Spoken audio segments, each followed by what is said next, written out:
Jumpa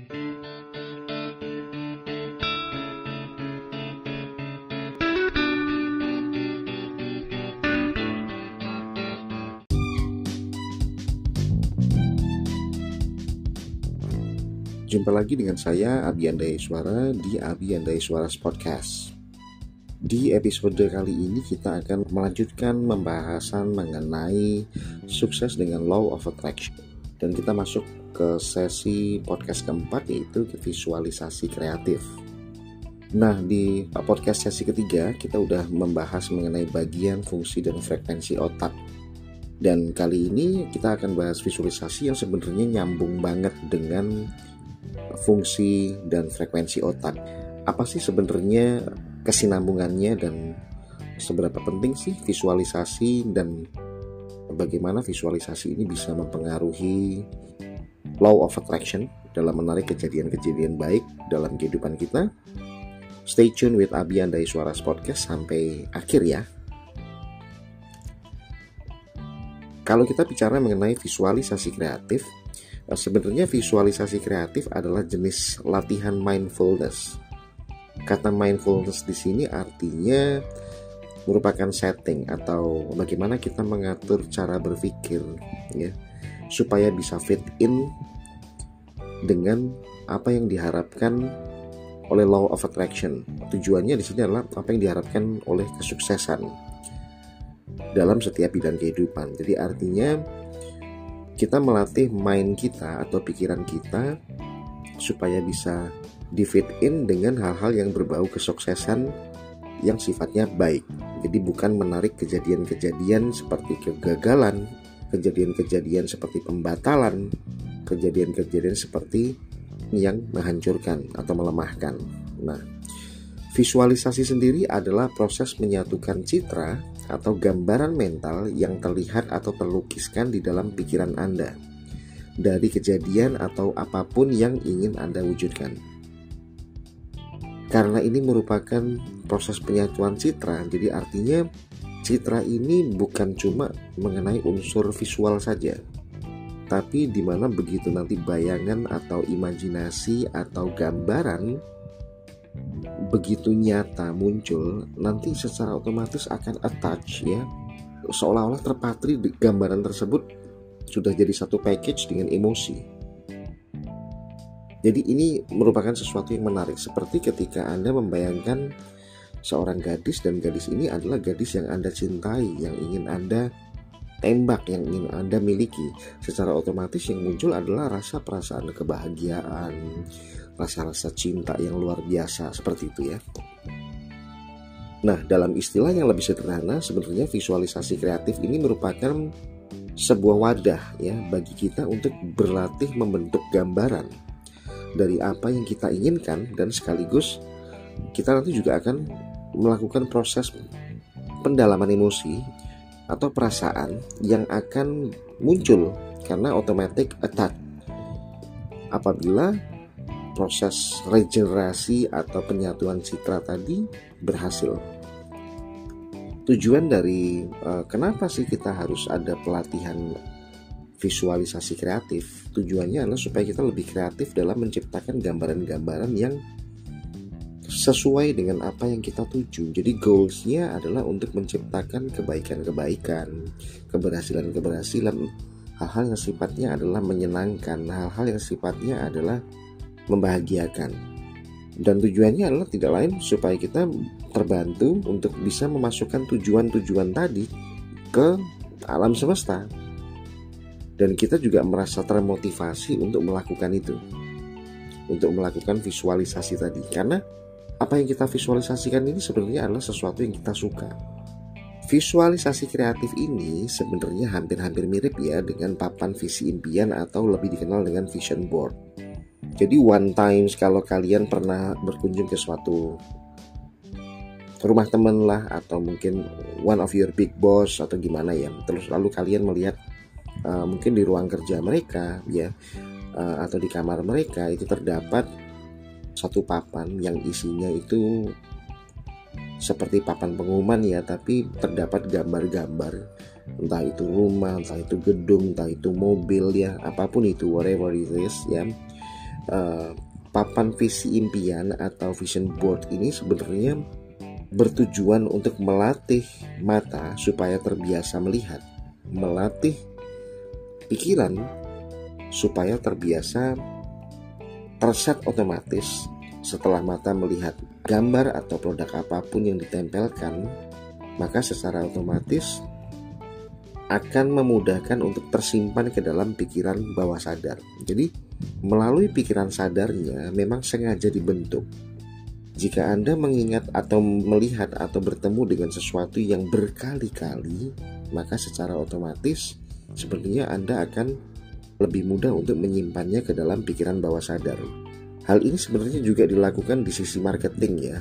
Kalau kita bahas kenapa sih iklan itu dilakukan berulang kali dalam satu hari di televisi ya, atau mungkin di YouTube ya, kalau kita lagi sedang asik-asiknya menonton video atau film ya, tiba-tiba biasanya akan di-set ya dalam 5 menit kita nonton, secara otomatis terputus ya, akan disambungkan dengan iklan, dan iklannya itu biasanya sama. Satu, karena memang kita sudah ditargetkan. Yang kedua adalah karena supaya kita terbiasa melihat. Kalau kita sudah terbiasa melihat, kalau mata kita sudah terbiasa merekam, otak kita sudah terbiasa mengikuti apa yang direkam oleh mata, maka secara otomatis pikiran sadar nanti akan membantu untuk menyimpannya ke dalam pikiran bawah sadar. Dan kenapa sih harus tersimpan ke dalam pikiran bawah sadar? Secara otomatis kalau segala sesuatu sudah tersimpan ke dalam pikiran bawah sadar ya, seperti saya sudah pernah sebutkan di sesi sebelumnya. Silakan coba perhatikan bagaimana ketika iklan-iklan tersebut sudah masuk tersimpan ke dalam pikiran bawah sadar semua orang yang ada di Indonesia. Let's say bagaimana kita menyaksikan orang-orang menyatakan Pepsodent, Pampers, dan juga Aqua. Jadi ketika sebut aja, karena ada alasan kenapa seseorang ketika dia mau beli satu botol minuman mineral, dia akan menyebutkan satu botol Aqua dong. Atau ketika dia mau beli popok bayi, saya akan membeli Pampers. Jadi yang mereka sebutkan itu adalah rata-rata brand atau merek dari sebuah produk. Karena produk tersebut diiklankan secara berulang-ulang, mata kita melihat secara terus-menerus, telinga kita mendengarkan secara terus-menerus, akhirnya direkam oleh otak sadar kita masuk ke dalam pikiran bawah sadar kita.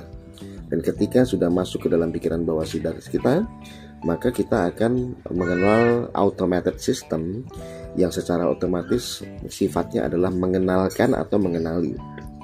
Jadi let's say ketika kita ingin beli satu botol minuman mineral, air putih, ya, air bening, maka kita mengenalnya dengan Aqua. Atau ketika kita bilang kita pengen beli sebuah pasta gigi, maka kita akan menyebutkannya Odol atau Pepsodent ya. Ini juga menyebutkan brand. Jadi artinya kenapa alasan para marketing ya menggunakan teknik ini berulang-ulang ya, dipajang di mana-mana. Jadi bukan cuma melalui televisi aja, bukan melalui radio aja, tapi juga kenapa mereka sampai berani jor-joran mengeluarkan dana yang begitu besar untuk tampil berkali-kali. Bahkan gedung-gedung di sekeliling kita, poster, ya kan, baliho dan lain sebagainya, tujuannya adalah untuk memudahkan produk mereka itu masuk ke dalam pikiran bawah sadar kita supaya kita secara otomatis menyebutkan brand mereka. Nah, dengan apa yang sudah saya coba jelaskan tadi, seharusnya kita mulai sedikit lebih memahami mengenai bagaimana sih pikiran bawah sadar itu bekerja ya. Dan sebenarnya ini sudah saya sampaikan pada sesi podcast sebelumnya. Jadi kenapa alasan kita menggunakan papan visualisasi ya, visualization board atau visual board, tujuannya adalah supaya mata kita merekam semua gambar yang menjadi target kita, yang menjadi impian ya, yang menjadi sesuatu yang diinginkan untuk terjadi, dengan melihatnya berulang-ulang kali ya. Ibarat itu diletakkan di kantor atau di kamar, begitu kita memasuki ruangan maka secara otomatis kita akan melihat, secara otomatis akan terekam dan masuk ke dalam pikiran bawah sadar. Karena pikiran sadar ini juga merupakan sebuah jembatan yang digunakan untuk berhubungan dengan atau mengirimkan gelombang elektromagnetik kepada alam semesta. Jadi sebenarnya jembatan penghubung antara apa yang kita inginkan dan juga alam semesta. Sementara alam semesta di sini merupakan satu sistem yang sudah diciptakan oleh Tuhan, yang mana sistem ini akan merespon ketika mereka atau alam semesta ini menerima gelombang-gelombang elektromagnetik pikiran ya, yang dilakukan berulang-ulang. Jadi misalnya let's say gini, kita memiliki sebuah papan visi, lalu kita lihat di situ ada sebuah mobil sedan warna putih. Sehari sekali ya, dalam satu hari kita melihat papan visi tersebut ada 20 kali. Artinya kesempatan bagi pikiran untuk pikiran sadar ya untuk merekam itu adalah sebanyak 20 kali. Maka punya chance sebanyak 20 kali juga untuk disimpan ke dalam pikiran bawah sadar untuk dikuatkan. Jika kita sering ketemu dengan sesuatu, maka secara otomatis kita akan lebih mudah untuk mengingat sesuatu karena prosesnya terjadi berulang-ulang ya, continue.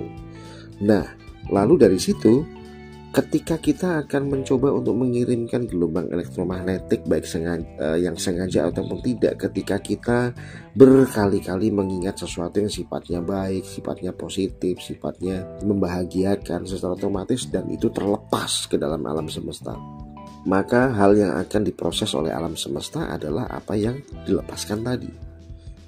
Nah, jadi mulai paham ya. Jadi arti dari visualisasi kreatif maupun vision board ini sebenarnya punya fungsi dan tujuan yang sama, yaitu untuk membantu kita atau membantu Anda, membantu kamu terbiasa dengan hal-hal yang sudah diset.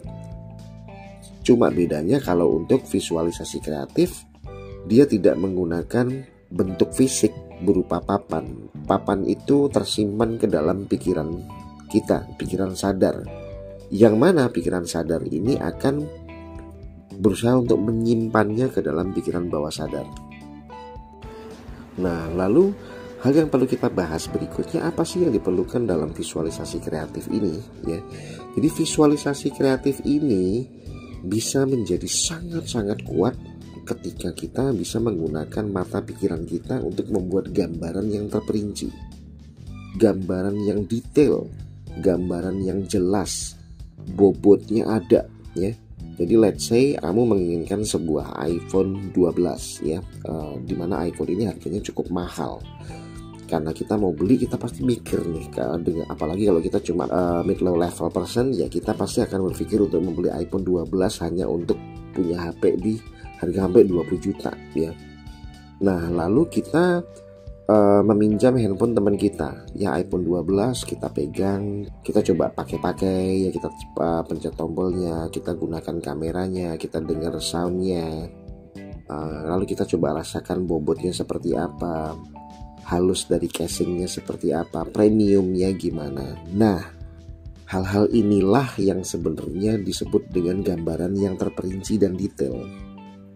Karena visualisasi kreatif, kelebihannya daripada papan board tadi atau istilahnya papan visual atau visual board tadi, secara otomatis sebenarnya memiliki keunggulan di sisi penggambaran atau pembuatan atau penyusunan atau memproyeksikan sesuatu yang sifatnya rinci dan detail. Jadi ketika kita memejamkan mata, kita masuk dalam kondisi hypnosis state, lalu kita membayangkan handphone Apple 12 ini sudah berada di tangan kita. Kita rasakan genggamannya, kita rasakan casingnya yang halus, kita rasakan beratnya, kita rasakan keeleganannya, keistimewaannya dibanding dengan brand-brand lain ya. Di dalam bayangan kita pura-pura selfie, kita pura-pura taking pictures gitu ya dari kamera. Lalu kita cobalah experience dengan iPhone 12 di dalam pikiran kita. Dan apalagi ketika gambaran ini lebih terperinci, maka satu-satunya perasaan yang akan mengikuti pastinya adalah perasaan bahagia. Dan perasaan bahagia ini merupakan hal-hal yang sifatnya emotional, yang automatic attach ya. Ketika kita membayangkan sesuatu yang kita inginkan dan itu dilakukan berulang-ulang, dan kita bisa menggambarkannya dengan rinci dengan baik tanpa berubah-ubah, maka visualisasi kreatif kita ini akan makin kuat. Dan ketika makin kuat, pikiran bawah sadar kita merekamnya dengan sangat baik, lalu akan dibantu dengan pembentukan gelombang elektromagnetis yang baik dan kuat untuk dikirimkan ke alam semesta, yang mana sistem alam semesta nanti akan memberikan respons. Oh, jadi ini adalah apa yang Anda inginkan. Jadi ini adalah apa yang Anda impikan. Jadi ini adalah sesuatu yang pengen Anda punya. Maka hal yang dilakukan oleh alam semesta nantinya adalah memberikan atau mendatangkan proses-proses ya, untuk Anda mencapai apa yang Anda tuju tadi. Jadi ini perbedaan dan juga keunggulan dari visualisasi kreatif kalau di-compare dengan board vision tadi ya.